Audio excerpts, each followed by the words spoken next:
চট করে ঢুকেই গেল প্রধানমন্ত্রী শেখ হাসিনা, তবে সীমান্ত দিয়ে নয়, অন্যভাবে। তবে কি সত্যি হলো শেখ হাসিনার সেই ফাঁস হওয়া ফোনালাপ? আমি কিন্তু আমাদের দেশের খুব কাছাকাছি আছি। জি আপা, আমি চট করে ঢুকে করতে পারি। এ কথার মধ্য দিয়ে যেন বর্তমান বাংলাদেশে অবস্থিত আওয়ামী লীগদের প্রাণ সঞ্চালন করলেন শেখ হাসিনা। রাজনীতি বিশেষজ্ঞরা এমনটাই মন্তব্য করছেন। অনেকের অভিব্যক্তি এই যে তিনি সশরীরে না এসেও আওয়ামী লীগদের আত্মারূপে বর্তমান বিরাজ করতেছে, তাদের আস্থা তৈরি হচ্ছে, তাদের নেত্রী আবার ফিরে আসবে।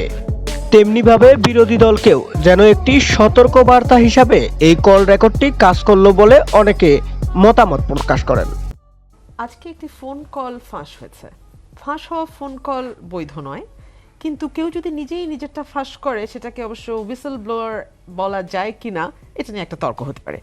সেখানে আমরা দেখলাম বাংলাদেশে যেই প্রধানমন্ত্রী পালিয়ে গেছেন কিছুদিন আগে, তিনি বলছেন আমি বাংলাদেশের কাছেই আছি, চট করে যাতে ঢুকে পড়তে পারি। এর চেয়ে বড় থ্রেট এই মুহূর্তে আমার মনে হয় বাংলাদেশের জন্য আর কোনো কিছু নয়।